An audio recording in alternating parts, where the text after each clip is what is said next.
Congolaises, Congolais, chers compatriotes, il y a 6 ans, je prenais congé de mes responsabilités en tant que président de la République, chef de l'État. Et fait inédit dans notre pays, en près de 60 ans d'indépendance. J'ai passé pacifiquement la main à un nouveau chef d'État. Depuis lors, je m'étais imposé un strict devoir de réserve, y compris quand j'ai fait l'objet, directement ou par mes proches interposés, de provocations, de déni de droit, d'humiliation, d'imputations dommageables et d'autres multiples atteintes à ma dignité. D'abord, parce que je suis convaincu que le temps est le meilleur allié de la vérité, un antidote lent mais puissant contre le venin du mensonge et de la délation. Mais aussi et surtout, parce qu'agir autrement aurait fait le jeu de ceux qui, par cette campagne odieuse, cherchaient à détourner l'attention de notre peuple de leur incapacité, aujourd'hui avérée, à répondre à ses attentes et aspirations. J'ai enfin décidé de briser ce long silence, de sortir de ma réserve et de m'adresser à vous parce que l'enjeu est de taille. Il est même existentiel. Non pas pour ma famille politique ou biologique, moins encore pour ma modeste personne, mais plutôt pour la nation congolaise et pour l'avenir de notre cher et beau pays. J'ai décidé de briser le silence parce qu'au vu de la situation que traverse notre pays, continuer à me taire m'aurait rendu poursuivable devant le tribunal de l'histoire pour non-assistance à plus de 100 millions de compatriotes en danger. Je saisis cette opportunité pour partager avec vous mes réflexions et participer ainsi à la recherche de la solution à la crise que traverse notre pays, la République démocratique du Congo, terre de nos ancêtres, car il est gravement malade et son pronostic vital engagé. Mieux que quiconque, vous en êtes conscient, car vous en faites quotidiennement les frais dans votre chair et vous en payez le prix.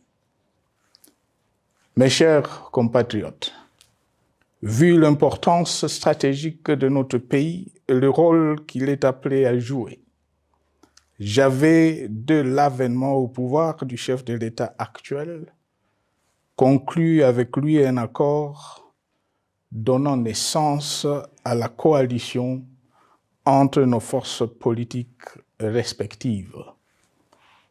À propos de cet accord, beaucoup de contre-vérités ont été dites, y compris, fort malheureusement, par celui qui est censé connaître la vérité, parce qu'en étant l'un de 2 principaux signataires. En attendant qu'au moment opportun, la vérité soit rétablie, preuve irréfutable à l'appui, permettez-moi pour l'instant d'affirmer qu'en ce qui me concerne, la conclusion de cet accord n'avait pour seule motivation que l'intérêt supérieur de la nation.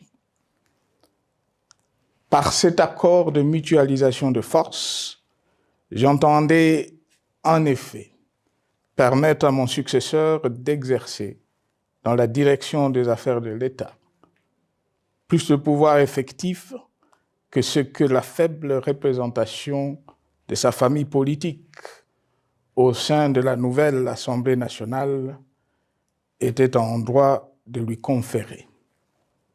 Je voulais par ailleurs faciliter le fonctionnement harmonieux des institutions et éviter à la nation, comme à notre jeune démocratie, d'éventuelles crises politiques qui leur auraient été fatales. Cette première alternance pacifique et civilisée à la tête du pays avait suscité d'autant plus d'espoir qu'en janvier 2019, notre pays s'est trouvé en bien meilleur état qu'au moment de ma propre accession à la magistrature suprême en janvier 2001. Alors que j'avais trouvé un pays au bord de l'implosion, miné par une longue dictature et des guerres, sans institutions républicaines, économiquement en faillite et socialement déchiré. Bref, un pays dont l'incertitude de lendemain menaçait la stabilité de toute la région.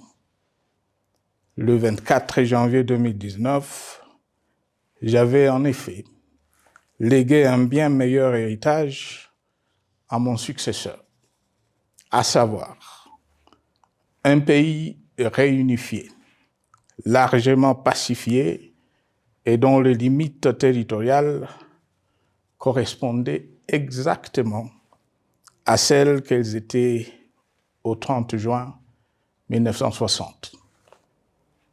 Une nation reconstituée, réconciliée et fière de sa diversité. Un État doté d'une constitution progressiste et des institutions fonctionnant harmonieusement. Une économie dynamique et résiliente et débarrassée du fardeau de la dette hérité de régimes antérieurs, du fait de multiples réformes structurelles engagées. Une armée nationale républicaine de plus en plus professionnelle et capable de relever le défi de la défense de l'intégrité du territoire national. Une démocratie en constante consolidation, avec notamment l'organisation sur fonds propres d'un troisième cycle électoral. Le cœur serré, je constate qu'à peine 6 ans après, ce bel héritage en indivision, légué à l'ensemble de notre peuple, a été complètement dilapidé par celui qui en avait reçu la garde. Que notre pays offre un spectacle de plus désolant et qu'il suscite d'autant plus de désespoir au sein de notre peuple et de pitié et de moquerie à travers le monde, que l'inconscience de ses dirigeants ne permet aucun espoir de redressement. Cette détérioration rapide de la situation générale du pays est principalement due à l'inverse du pouvoir sans limite. Le nouveau dirigeant s'illustre en effet par une série de remises en cause, reniements et violations intentionnelles de la Constitution, avec en toile de fond la volonté irrésistible de concentrer tout le pouvoir entre les mains d'un seul homme, au mépris du pacte qui cimentait la cohésion de notre peuple. Le premier acte de remise en question de ce pacte républicain, véritable socle de stabilité et de cohésion nationale, a consisté à violer délibérément la Constitution et les lois pertinentes lors du premier remaniement de la Cour constitutionnelle par le président de la République. La violation de ce texte juridique, fondement de tout état de droit, pour de simples raisons de confort politique est devenue depuis lors une marque distinctive de la gouvernance de notre pays. Dans le même esprit, en décembre 2020, il fut organisé un coup d'État institutionnel à la suite du renversement en pleine mandature d'une majorité parlementaire, pourtant dévolue par le peuple souverain, ainsi que le gouvernement qui en était issu. S'en sont ainsi suivis la nomination illégale de membres de la Commission électorale nationale indépendante, ainsi que le simulacre des élections de décembre 2023, organisées en violation du cadre juridique et de normes internationales pertinentes, qui, par une ampleur sans précédent de la fraude, ont amplifié l'illégitimité des institutions et de leurs animateurs. Le coup de grâce a été donné par l'annonce du projet de changement de la Constitution, un projet dont la réalisation liquiderait totalement le consensus national de Sun City. Les conséquences négatives de cette gouvernance non orthodoxe sont pour le moins stupéfiantes. Le pays est ainsi devenu un espace de non-droit. La République a cessé d'être démocratique et la volonté du chef de l'État tient désormais lieu de loi suprême, supplantant la Constitution et les lois. En revanche, érigé en politique du gouvernement, le populisme et la démagogie, le mensonge et l'arrogance, la discrimination et la stigmatisation de certaines composantes de notre peuple, l'institutionnalisation du tribalisme et du népotisme, l'opposition de communautés nationales, les unes aux autres, le discours de haine et l'injustice ainsi que l'impunité ont d'autant plus aisément détruit la cohésion nationale et le vivre ensemble que l'opulence outrancière et le non-respect de la parole donnée sont les maîtres mots de la classe politique au pouvoir. Ce qui a rendu le pays fragile et donc vulnérable. Plus grave, le repli identitaire, dangereux pour l'édification de toute nation, a refait surface, avec ses vieux démons dont l'intolérance et la division est circonstance aggravante. Cela est non seulement toléré et impuni, mais aussi et surtout véhiculé et financé par les tenants du pouvoir. Face à cette dérive, le Parlement a abdiqué de sa mission constitutionnelle de contre-pouvoir. Il a ainsi cessé d'être le temple de la démocratie, le lieu par excellence de l'expression législative et la volonté du souverain primaire, pour ne plus être qu'une chambre d'enregistrement de la volonté d'une seule personne. Quant à la justice, garante constitutionnelle des libertés publiques et du socle de valeurs, qui structure notre identité et forge notre unité, elle a complètement démissionné de ses responsabilités, se laissant ouvertement instrumentalisée à des fins politiques. Elle n'est donc plus qu'un instrument d'oppression d'une dictature qui tente désespérément de survivre à contre-courant de l'histoire, par la terreur et l'imposition de la pensée unique. Rôle peu louable, qu'elle partage avec les milices tribales, ainsi que la police et le service de renseignement, eux aussi détournés de leur noble mission de protection des citoyens et de sécurisation de l'État. Sur le plan économique, la situation est de plus inquiétante.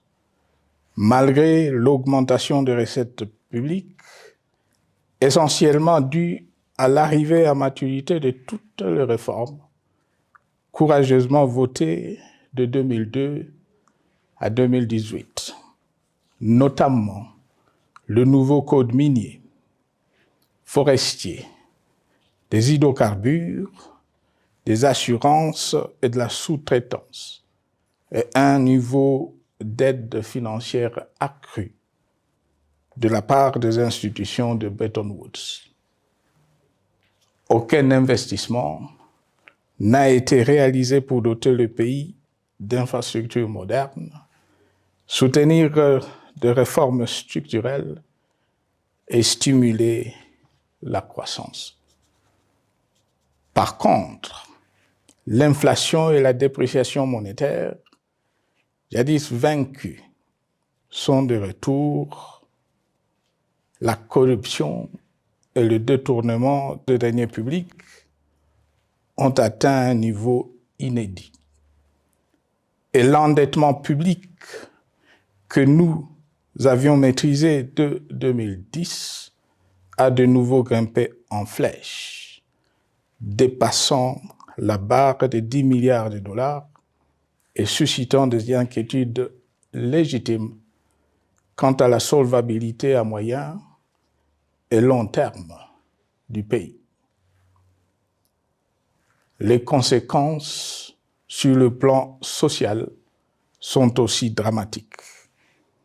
Aggravation du chômage, accumulation des arriérés des salaires des agents de l'État, baisse drastique du niveau de vie de la population et recrudescence du banditisme urbain, de l'exode rural et de la famine dans un nombre croissant de provinces.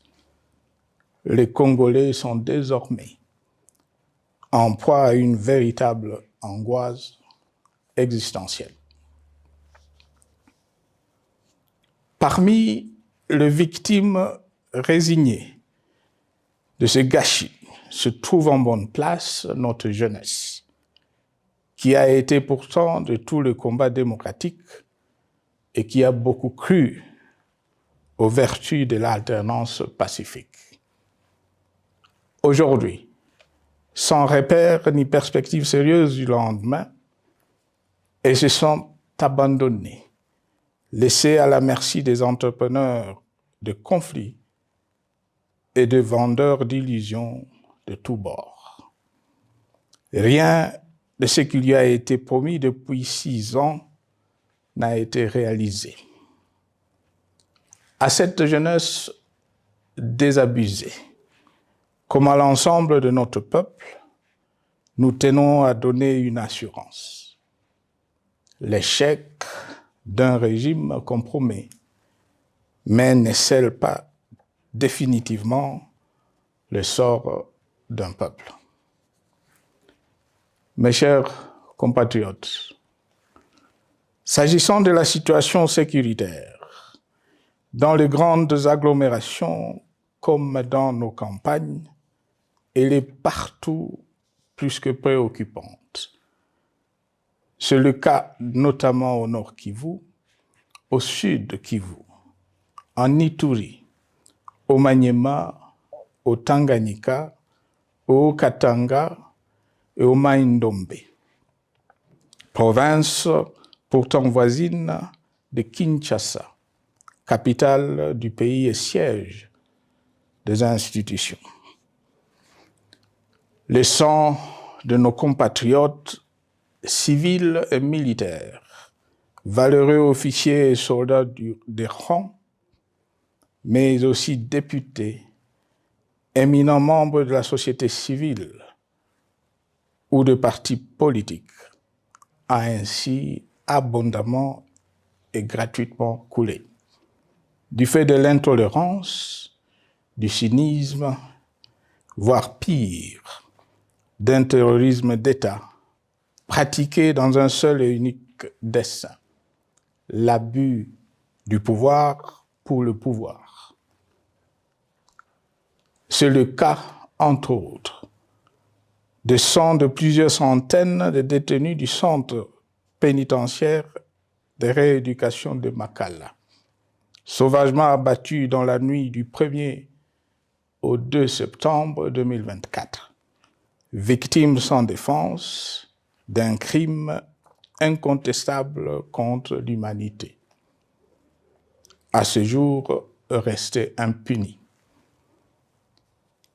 Il en est de même de membres de la secte mystico-religieuse Wazalendo de Goma, de jeunes de la Junafek à Lubumbashi et du massacre des adeptes de l'église Mbidi à Kilwa. Cette déliquescence de la situation sécuritaire est due à la mauvaise gouvernance du pays qui, dans ces secteurs, est aujourd'hui caractérisée par une formation militaire bâclée, des recrutements et mises en place ethniquement motivés, ainsi que par l'emprisonnement sans jugement, aussi bien de plusieurs militaires et officiers de haut rang que des agents de l'ordre et de sécurité, majoritairement swahiliphones. Bien plus, à l'armée nationale, bouclier de la nation, instrument de préservation de l'indépendance nationale et de l'intégrité territoriale, il a été substitué de bandes de mercenaires, de groupes armés, de milices tribales et de forces armées étrangères qui ont non seulement montré leurs limites, mais aussi enfoncé le pays dans un chaos indescriptible. L'État a ainsi perdu le monopole de la violence légitime en sous-traitant aux groupes armés, autrefois maîtrisés, le maintien de l'ordre public et de la tranquillité nationale. Et comme si cela ne suffisait pas, l'armée nationale est vilipendée, conspuée et tournée en dérision par les autorités qui n'assument jamais rien alors qu'elles sont censées veiller à sa consolidation et à sa respectabilité. Pour les avoir formés, commandés et conduits au front, je connais nos soldats, boucs émissaires aujourd'hui de toutes les contre-performances enregistrées sur les champs de bataille. Ils ne sont pourtant pas intrinsèquement moins bons, moins nationalistes et moins loyaux. Ce qui a changé entre-temps, c'est la qualité du commandement et de leur prise en charge.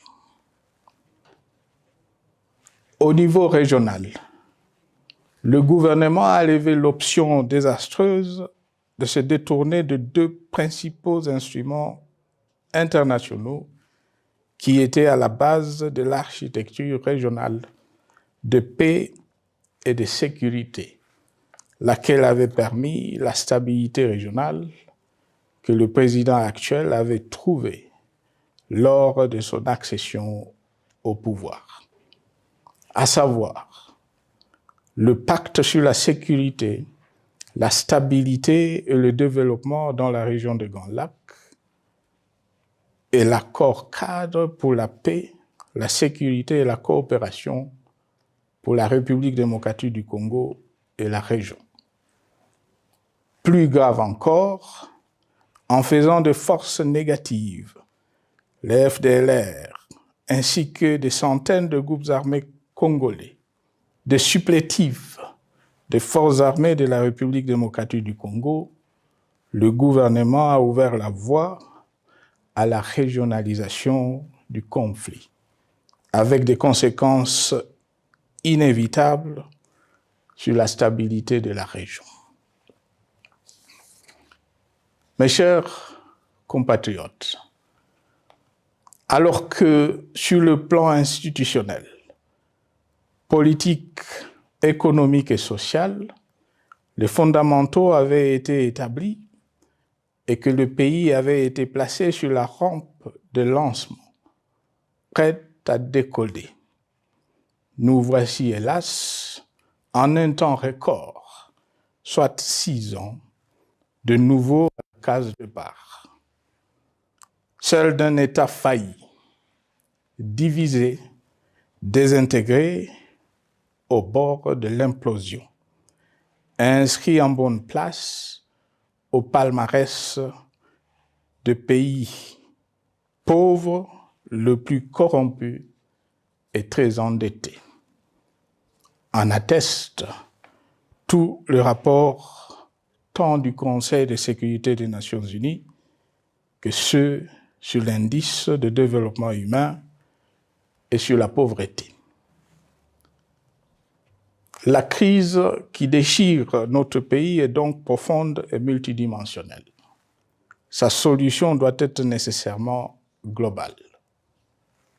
Toute autre approche n'a donc aucune chance de conduire à une paix durable. Bien plus, le Congo est intemporel. Il n'appartient pas à tel ou tel régime politique, ce dernier étant par définition rotatif et donc passager en démocratie. Il appartient plutôt au peuple congolais dans sa grande diversité. Ce qui est vrai du Congo l'est aussi des immenses ressources du sol et du sous-sol dont il regorge et qui sont essentielles à la croissance et au développement à l'échelle internationale. Que tous, au pays comme à travers le monde, en tiennent compte et qu'ils inscrivent leurs projets dans une perspective qui privilégie l'intérêt du Congo et des Congolais, plutôt que celui de ceux qui, à un moment ou à un autre, dirigent le pays. Cela étant, pour sauver le Congo, les griefs légitimes du peuple congolais contre le régime en place ne peuvent être éludés. Ils doivent plutôt être pris en compte. La dictature doit prendre fin et la démocratie, tout comme la bonne gouvernance économique et sociale, doivent être restaurées. Car, comme en témoigne l'histoire, il ne peut y avoir de solution sécuritaire définitive sans solution politique sincère.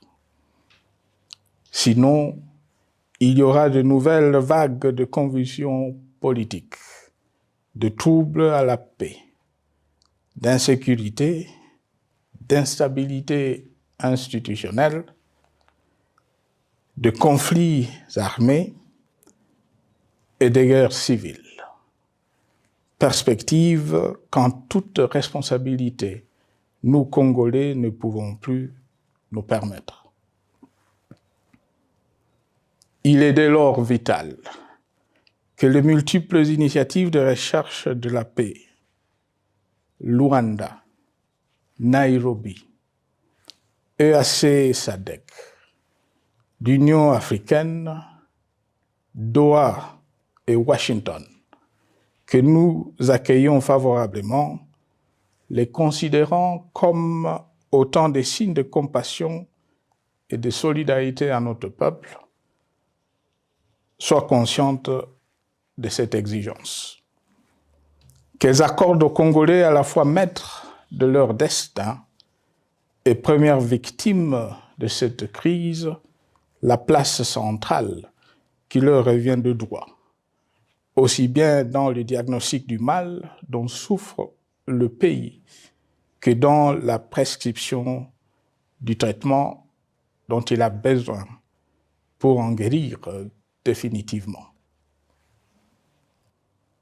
Il convient de noter à ce sujet que le gouvernement de Kinshasa s'est enfin résolu à se mettre autour d'une même table avec l'AFC/M23 depuis plusieurs semaines à Doha, même si, bizarrement, il continue à considérer comme un crime le fait que les autres Congolais se parlent entre eux.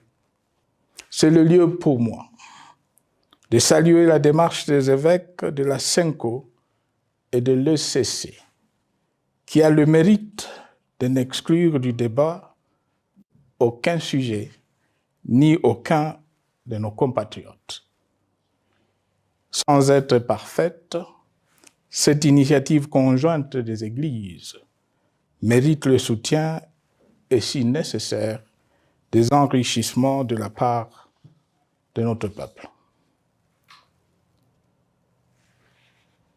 Mes chers compatriotes, une fois n'étant pas coutume, il convient de dénoncer la falsification de l'histoire par ceux dont le jeu pervers dans l'opposition naguère, comme aujourd'hui au pouvoir, a consisté et consiste encore à calomnier, à diffamer, à diaboliser et à diviser pour gagner et régner, à se défausser sur les autres pour justifier leur contre-performance, quelles qu'en soient les conséquences sur la cohésion nationale ou en termes de vies humaines injustement brisées ou perdues. Une preuve, s'il en fallait encore, vient de nous en être donnée une fois de plus. Il y a quelques jours, en effet, suite à une simple rumeur de la rue ou des réseaux sociaux sur ma prétendue présence à Goma, où je veux me rendre dans le prochain jour, comme annoncé par ailleurs, le régime en place à Kinshasa a pris des décisions arbitraires, avec une légèreté déconcertante qui témoigne du recul spectaculaire de la démocratie. Mieux que quiconque, vous savez que pour moi, le Congo est la priorité absolue, que sa souveraineté et son intégrité territoriale ne sont pas négociables, que mon engagement pour la démocratie, la cohésion nationale, la paix et la stabilité n'est pas un slogan creux, et que le respect de la Constitution et des lois du pays, autant que celui de la parole donnée, sont sacrés. Militaire, j'ai juré de défendre la patrie jusqu'au sacrifice suprême.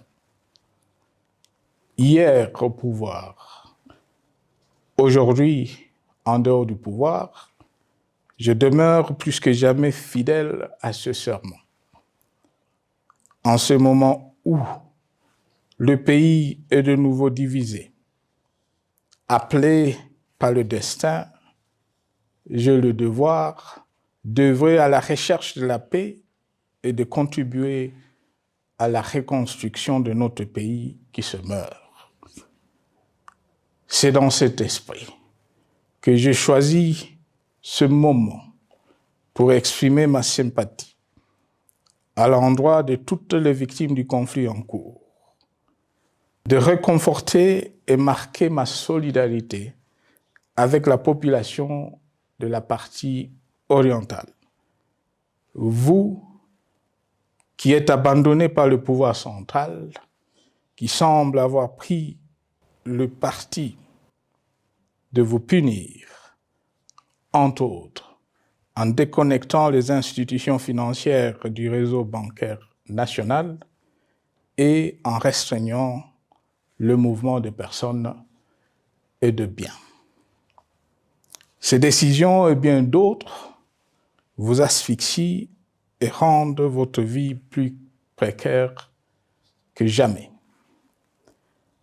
J'en appelle aux uns et aux autres, en particulier au gouvernement, d'humaniser les conditions de vie de nos compatriotes de cette partie du territoire national. Ils ont droit à la vie, à la scolarisation de leurs enfants et aux autres conditions du bien-être. En entendant le rétablissement de l'autorité de l'État sur toute l'étendue du territoire national, j'invite les tenants du pouvoir à protéger la population. De même, l'armée, la justice, les autres structures en charge de l'ordre et de la sécurité doivent être véritablement au service de la population et répondre à ses aspirations. Mes chers compatriotes, de par mon expérience dans des situations similaires, le patriotisme et l'humanisme ont guidé le processus de règlement de conflits et ont porté de fruits dans le passé, aussi bien sur les champs de bataille que sur celui de négociation ou du dialogue. Notre pays avait été divisé de quasi-moitié pendant quelques années. La sagesse avait alors prévalu. Nous avions recollé le morceau et le pays a survécu dans son unité. C'est ainsi qu'après quelques années de réflexion sur la crise en cours, après avoir consulté des chefs d'État et des anciens chefs d'État de la région, ainsi que des acteurs politiques et sociaux, nationaux et étrangers, j'ai fait ce jour une proposition qui engage la nation tout entière à un sursaut patriotique pour un pacte citoyen afin de tirer le pays du gouffre. Le travail hardi qui s'impose à nous portera notamment sur les 12 points suivants. 1. Mettre fin à la dictature, mieux à la tyrannie. 2. Arrêter la guerre. 3. Rétablir l'autorité de l'État sur toute l'étendue du territoire national. 4. Restaurer la démocratie en revenant aux fondamentaux d'un véritable État de droit. 5. Rétablir les libertés fondamentales. 6. Réconcilier le Congolais et reconstruire la cohésion nationale. 7. Relancer le développement du pays par la mise en place d'une bonne gouvernance économique, une gestion administrative et financière orthodoxe et une répartition équitable des ressources nationales. 8. Relancer le dialogue sincère et permanent avec tous les pays voisins en vue de l'instauration de la paix et du développement durable dans la région. 9. Rétablir la crédibilité du pays auprès de partenaires au niveau tant régional, continental qu'international. 10. Neutraliser tous les groupes armés nationaux et étrangers et rapatrier ces derniers dans leur pays d'origine. 11. Mettre définitivement fin au recours et à l'utilisation de mercenaires, conformément à la Convention de l'Union africaine sur l'élimination du mercenariat en Afrique du 3 juillet 1977 et à la résolution des Nations Unies du 4 décembre 1989 portant sur la Convention internationale contre le recrutement, l'utilisation, le financement et l'instruction de mercenaires et rapatrier sans condition ceux qui sont déjà déployés sur le sol congolais. 12. Ordonner le retrait sans délai de toutes les troupes étrangères du territoire national. À ce sujet, je salue la décision sage des pays de la SADC de retirer les troupes de la SAMI DRC de notre pays. Vu l'immensité de la tâche ainsi décrite, je lance un appel solennel à tous les Congolais, sans distinction de sexe, d'ethnie, d'âge, de classe sociale, de zone géographique ou d'appartenance politique, qui aiment passionnément le Congo, qui sont prêts à tous les sacrifices, qui adhèrent sans réserve au pacte républicain de Sun City et qui tiennent au respect de la Constitution du 18 février 2006, à se dire autour de ces objectifs. Il s'agit de la refondation de l'État et de l'édification d'un pays qui a perdu ses repères. Mobilisons-nous et mettons à profit tous les moyens à notre disposition pour restaurer l'unité nationale, sauver le Congo et préserver son indépendance, car l'Afrique et le monde nous regardent. Mes chers compatriotes, le Congo vaut mieux que la caricature qu'en donnent ses dirigeants actuels. Le Congo mérite mieux que cette politique extérieure faite de jérémiades et de mendicité. J'ai donc la ferme conviction que le peuple congolais est capable, aujourd'hui comme en 1960, de vaincre les démons de la division, qu'il est capable aujourd'hui, comme au cours de la décennie 90, de vaincre la tyrannie et la tentation du pouvoir absolu. Qu'il est capable aujourd'hui, comme en 2003, de prendre le dessus sur ce qui nous divise et de mettre fin à la violence armée qui oppose ses enfants. Pour y parvenir, chacun doit jouer sa partition. Je m'engage à jouer la mienne. Que Dieu bénisse la République démocratique du Congo, qu'il bénisse individuellement chacun de vous. Je vous remercie.